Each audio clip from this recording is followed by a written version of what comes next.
অনেকেরই ভুল ধারণা থাকে নষ্ট হয়ে যাওয়া দুধের ছানা দিয়ে কোনো ডেজার্ট বা মিষ্টি তৈরি করা যায় না, কিন্তু এটা আসলে ঠিক না। নষ্ট হয়ে যাওয়া দুধের ছানা দিয়ে আপনি রসগোল্লা থেকে শুরু করে বিভিন্ন মিষ্টি, বিভিন্ন ডেজার্ট তৈরি করে ফেলতে পারবেন। আমার প্রিয় ভিউয়ার্স, আসসালামু আলাইকুম। কেমন আছেন আপনারা সবাই? আশা করি মহান আল্লাহ তাআলার রহমতে আপনারা সবাই ভালো আছেন। আলহামদুলিল্লাহ, আমিও ভালো আছি। তাই তো আপনাদের মাঝে ফিরে আসলাম চুমকি রান্নাঘর থেকে। আর চুমকি রান্নাঘর মানে তো আপনাদের রান্নাঘর। তো আজকে আপনাদের জন্য নিয়ে এসেছি নষ্ট হয়ে যাওয়া দুধের ছানা দিয়ে তৈরি একদম দোকানের মতো ছানা গাজরের সন্দেশ। তো দেখতেই পাচ্ছেন আমি এখানে 1.5 টেবিল চামচ পরিমাণ ঘি দিয়েছি। এটা কিন্তু এই রেসিপিটা কিন্তু পরিপূর্ণ ঘি দিয়েই করতে হবে। তো ঘিটা যখন একটু মেল্ট হয়ে এসেছে তখন আমি এখানে দিয়ে দিব 300 গ্রাম পরিমাণ গাজর। তো দেখতে পাচ্ছেন এটা আমার ফ্রোজেন করা গাজর ছিল।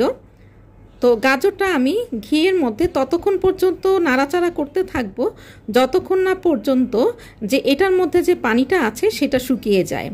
আর এখন কথা হলো পানি আছে কি না সেটা আপনারা বুঝবেন কিভাবে। আমরা অনেকেই মনে করি যে প্যানের মধ্যে যেটা আমরা ভাজতে থাকবো সেটা শুকিয়ে গেলেই ভিতরে আর পানি থাকে না। এটা আমাদের একটা ভুল ধারণা।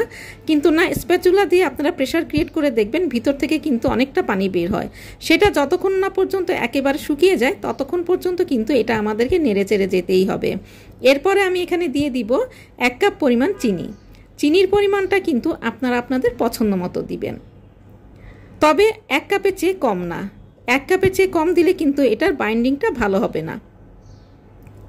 এরপর এটাকে আমি নেড়ে চেড়ে নিব যতক্ষণ না পর্যন্ত চিনিটা গলে আসে। তো চিনিটা গলে আসার পরে এখানে আমি পরিমাণ মতো 1 চিমটি পরিমাণ আমি এখানে লবণ দিয়ে দিচ্ছি, জাস্ট টেস্টের ব্যালেন্সের জন্য। এবারে চিনি আর গাজরটা যখন একটু মাখো মাখো ভাব চলে আসবে তখন আমি এখানে দিয়ে দিব হলো প্রায় 1.25 কাপের মতো ছানা। তো ছানা পরিমাণটা আপনারা আরেকটু বাড়িয়ে নিতে পারেন, কিন্তু কমানো যাবে না। আর ছানাটা কিন্তু আমি একেবারে স্ম্যাশ করে নেইনি। দোকানের যে গাজর আর ছানার হালুয়া পাওয়া যায় সেটা কিন্তু আপনারা খেয়াল করে দেখবেন যে ছানাটা কিন্তু একটু দানা দানা থাকে। তো এই জন্য আমি এটাকে একদমই স্ম্যাশ করে নেইনি, যেমন ছানা ছিল ঠিক সেমনই আমি এখানে দিয়ে দিয়েছি।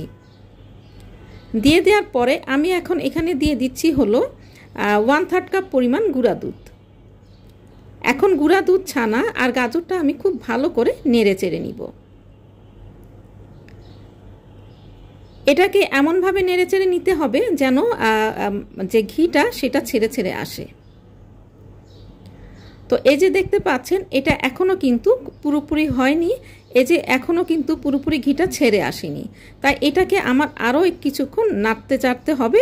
যখন একটা মাখা মাখা ভাব চলে আসবে আর যে প্যানের গাটা ছেড়ে আসবে তখনই মনে করব যে এটা একদম পারফেক্ট হয়েছে। আর এখন আমি এখানে দিয়ে দিচ্ছি 1/4 চা চামচ পরিমাণ আমি এখানে যে দারচিনি আছে সেটা গুঁড়ো দিয়ে দিলাম, কারণ গাজরের সাথে কিন্তু দারচিনির গুঁড়ার যে অ্যারোমা সেটা কিন্তু অনেক ভালো যায়। তো নামানোর আগে আমি এখানে আবার একটু দিয়ে দিলাম হলো প্রায় 2 টেবিল চামচের মতো গুঁড়া দুধ। দেওয়ার পরে আমি হালকাভাবে একটু নেড়ে চেড়ে নিচ্ছি। একদম লাস্ট ফিনিশিংয়ে আমি যেটা করব 1 চা চামচ পরিমাণ এখানে আমি ঘি অ্যাড করে দিলাম। এতে যেটা হবে ঘিয়ের যে স্ট্রং ফ্লেভার, আমরা দোকানের যে গাজর ছানা সন্দেশটা মুখে দেওয়ার সাথে সাথেই যেন আমরা একটা ঘিয়ের যে একটা স্ট্রং ফ্লেভার পাই, সেই ফ্লেভারটা কিন্তু এভাবেই করলেই পাওয়া যাবে। তো এই যে আমারটা গাজরের সন্দেশটা কিন্তু একদম পারফেক্টভাবে হয়ে গিয়েছে। আমি একটা সার্ভিং ডিশে এভাবে করে সার্ভ করে দিচ্ছি। আর 1 ঘন্টার মতো এটাকে আমি রেখে দিব সেট হয়ে যাওয়ার জন্য।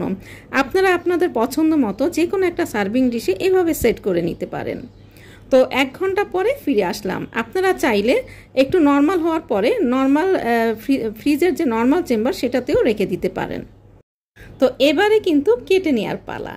তো এই যে আমি এখন কেটে দেখাচ্ছি। তো আপনারা হয়তো অপেক্ষা করছেন যে কেটে কেন দেখাচ্ছে না। তো এই যে দেখতেই পাচ্ছেন কত সহজে কাটার সাথে সাথে কিন্তু এটা ছেড়ে ছেড়ে আসছে, আর খেতে কিন্তু ভীষণ মজার। আমি একটা আপনাদেরকে উঠিয়ে দেখাচ্ছি। তো দেখতেই পাচ্ছেন কালারটা এত সুন্দর হয়েছে আর সহজেই উঠে এসেছে। তো আশা করি এখন থেকে আপনারা আর নষ্ট হয়ে যাওয়া দুধের ছানা ফেলে দিবেন না। এই নষ্ট হয়ে যাওয়া দুধের ছানা থেকে কিন্তু অনেক অনেক মজার ডেজার্ট এবং মিষ্টি তৈরি করা যায়। আর আমি যেভাবে তৈরি করেছি আপনারা যদি ঠিক সেভাবে ফলো করে তৈরি করেন তাহলে কিন্তু একদম মিষ্টির দোকানের যে টেস্ট ঠিক সেটা পাবেন।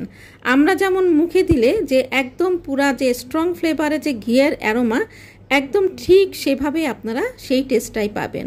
তো আশা করি আপনাদের আমার আজকের এই রেসিপিটা ভালো লেগেছে।